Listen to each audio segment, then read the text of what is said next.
Friends, welcome to my channel. Manju's vlog. ഞാൻ ഉണ്ടാക്കാൻ പോകുന്നത് എന്തെന്നറിയാം, നല്ല സോഫ്റ്റ് ആയ വായിലിട്ടാൽ അലിഞ്ഞു പോകുന്ന രീതിയിലുള്ള അലുവയാണ് കേട്ടോ. അതും ഗോതമ്പ് അലുവയാണ് ഞാൻ ഉണ്ടാക്കിയെടുക്കാൻ പോകുന്നത്. അപ്പം നമുക്ക് വളരെ പെട്ടെന്ന് തന്നെ ഒരു ഗോതമ്പ് അലുവ തയ്യാറാക്കി എടുക്കാവുന്നതാണ്. നല്ല ഹെൽത്തിയുമാണ്, ടേസ്റ്റിയും ഉണ്ട്. അപ്പോൾ ഇതേപോലെ നിങ്ങളൊന്ന് ഉണ്ടാക്കി നോക്കുക. നല്ല ടേസ്റ്റാണ് കേട്ടോ. നല്ല സോഫ്റ്റ് ആയിട്ടുള്ള അലുവയാണ്, നിങ്ങൾക്ക് കാണുമ്പോൾ മനസ്സിലാവും. അപ്പോൾ ഉണ്ടാക്കി നോക്കിയിട്ട് കമൻസൊക്കെ അയയ്ക്കുക. അപ്പോൾ നമുക്ക് വീഡിയോയിലേക്ക് പോയാലോ. അപ്പം ഞാൻ ഇന്ന് 1 ഗ്ലാസ് ഗോതമ്പ് പൊടി എടുത്തിട്ടുണ്ട് കേട്ടോ. നമ്മളെ സാധാ ഗോതമ്പ് പൊടിയാണ്, ചപ്പാത്തി ഉണ്ടാക്കുന്ന ഗോതമ്പ് മാവാണ് ഞാൻ എടുത്തിരിക്കുന്നത്. അതിൻ്റെ കൂടെ തന്നെ ഒരു 3 പിടി തേങ്ങാപ്പാലാണ് ഞാൻ എടുത്തിരിക്കുന്നത്. ഇത് 1-ാം പാലും 2-ാം പാലൊന്നും വ്യത്യാസമില്ല, ഒരുമിച്ചാണ് ഞാൻ എടുത്തിരിക്കുന്നത്. ഇനി ഞാനൊരു 2 സ്പൂൺ ചോറെടുത്തിട്ടുണ്ട്. ഇനി ആവശ്യത്തിനുള്ള ശർക്കര ഉരുക്കി അരിച്ചെടുത്ത് വെച്ചിരിക്കുകയാണ് കേട്ടോ. അപ്പം ഇന്ന് ഞാൻ ഉണ്ടാക്കാൻ പോകുന്നത് അലുവയാണ് കേട്ടോ. നമുക്ക് നല്ല സോഫ്റ്റ് ആയിട്ടുള്ള ഒരു അലുവ തയ്യാറാക്കിയെടുക്കാൻ പറ്റും. അതിന് വേണ്ടിയിട്ട് ആദ്യം ഞാനൊരു മിക്സിയുടെ ജാർ എടുത്തിട്ടുണ്ട്. അതിലേക്ക് നമുക്ക് ആദ്യം ഗോതമ്പ് മാവ് ഇട്ട് കൊടുക്കാം. ഇപ്പോൾ 1 ഗ്ലാസ് ഗോതമ്പ് മാവ് ഇട്ട് കൊടുത്തിട്ടുണ്ട്. ചോറിട്ട് കൊടുത്തു. ഇനി നമുക്ക് ആവശ്യത്തിന് തേങ്ങാപ്പാൽ ഒഴിക്കുക. ഇനി ഉരുക്കി അരിച്ചു വെച്ചിരിക്കുന്ന ശർക്കരയും കൂടെ ചേർക്കുക. എത്രയാണ് നമുക്ക് മധുരം വേണ്ടുന്നത് അത്രയും ശർക്കര ചേർക്കാം. കുറച്ചും കൂടെ തേങ്ങാപ്പാൽ ചേർത്ത് നന്നായിട്ടൊന്ന് അരച്ചെടുക്കാം. അപ്പം ഞാൻ നല്ലതുപോലെ അങ്ങ് അരച്ചെടുത്തിട്ടുണ്ട്. ഇനി നമുക്കിതെങ്ങനെയാണ് അലുവ തയ്യാറാക്കി എടുക്കുന്നത് നോക്കാം. അപ്പം പാത്രം ചൂടായിട്ടുണ്ട്. ആദ്യമേ ഞാൻ 1 സ്പൂണ് നെയ്യ് ഒഴിച്ചു കൊടുക്കുകയാണ് കേട്ടോ. നെയ്യില്ലാത്തൊരു വെളിച്ചെണ്ണയ്ക്കകത്തും ചെയ്തെടുക്കാൻ പറ്റും. ഞാനിവിടെ കുട്ടികൾക്കൊക്കെ കൊടുക്കുന്നുണ്ട്, കൂടുതലും നെയ്യാണ് ഉപയോഗിക്കുന്നത് ഇതണക്കൊക്കെ ഉണ്ടാക്കുമ്പോഴേ. അപ്പം ഇനി അതിലേക്ക് നമുക്ക് ഈ അരച്ചു വെച്ചിരിക്കുന്ന ഗോതമ്പ് ഒഴിച്ചു കൊടുത്തു.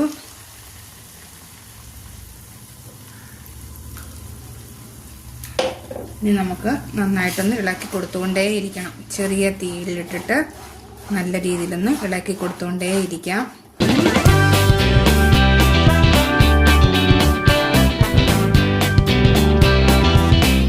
അലുവ മാതിരി വരുമ്പോൾ നമുക്ക് തീ ഓഫ് ചെയ്യാം കേട്ടോ. അതുവരെ ഇളക്കി കൊടുത്തുകൊണ്ടേയിരിക്കണം. നമുക്ക് 1 സ്പൂണ് നെയ്യും കൂടെ ഒഴിച്ചു കൊടുക്കാം.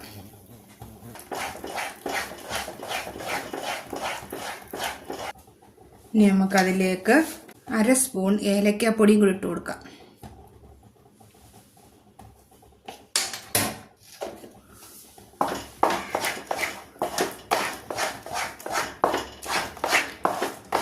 കുറുകി വരുമ്പം തീ ലോ ഫ്ലെയിമിലാക്കണം. അതിലേക്ക് കുറച്ച് കാഷ്യൂനട്ട് ഇട്ട് കൊടുക്കണം കേട്ടോ. നമുക്ക് നന്നായിട്ട് ഇളക്കിക്കൊണ്ടിരിക്കാം. നെയ്യൊക്കെ ഒന്ന് തെളിഞ്ഞ് വരണം. ഇത് നോക്കിയാൽ ഏകദേശം റെഡിയായിട്ട് വരുന്നുണ്ട്. ഈ പാത്രത്തിൽ നിന്ന് വിട്ട് വരുന്നുണ്ട്. നിങ്ങൾക്ക് കാണുമ്പോൾ മനസ്സിലാവും. ഞാൻ ലാസ്റ്റ് പറയാം എത്ര സ്പൂണ് നെയ്യ് ഒഴിച്ചെന്ന് കേട്ടോ.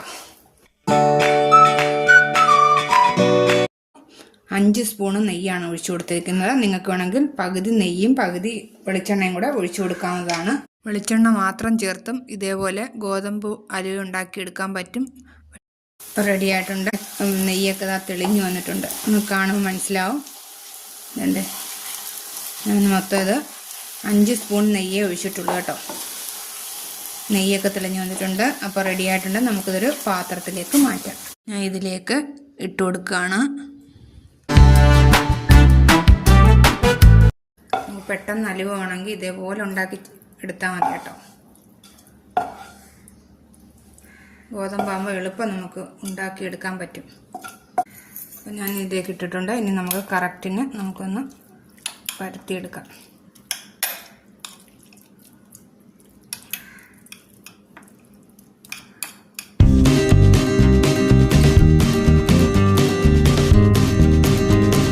ചൂടാറിയതിന് ശേഷം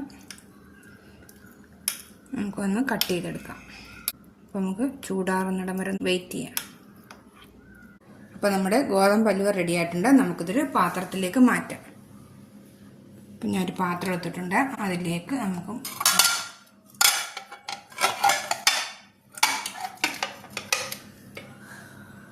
നമുക്ക് അതിലേക്ക് ഇട്ട് കൊടുക്കാം. അപ്പം നോക്കിക്കേ, നമ്മളെ ഗോതമ്പലുവ റെഡി ആയിട്ടുണ്ട്.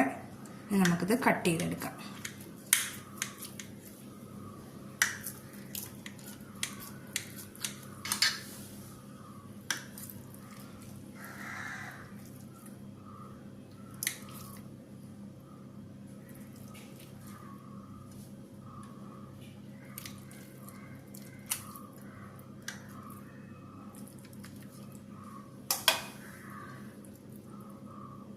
ഇപ്പം നോക്കിക്കേ, നമ്മുടെ നല്ല സോഫ്റ്റ് ആയിട്ടുള്ള വായിലിട്ടാൽ അലിഞ്ഞു പോകുന്ന തരത്തിലുള്ള അലുവ റെഡി ആയിട്ടുണ്ട്. അപ്പോൾ ഇതേപോലെ നിങ്ങളൊന്ന് ഉണ്ടാക്കി നോക്കണേ. കുട്ടികൾക്കും എല്ലാവർക്കും വളരെ ഇഷ്ടപ്പെടുന്നതാണ്. നമുക്ക് ഗോതമ്പ് വെച്ചിട്ട് വളരെ പെട്ടെന്ന് തന്നെ നമുക്കൊരു അലുവ തയ്യാറാക്കി എടുക്കാം.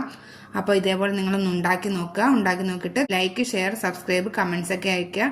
അപ്പോൾ ഇനിയും ഞാൻ ഇതണക്ക് വീണ്ടും ഒരു റെസിപ്പിയുമായിട്ട് നമുക്ക് വീണ്ടും കാണാം. അതുവരെ ബായ്.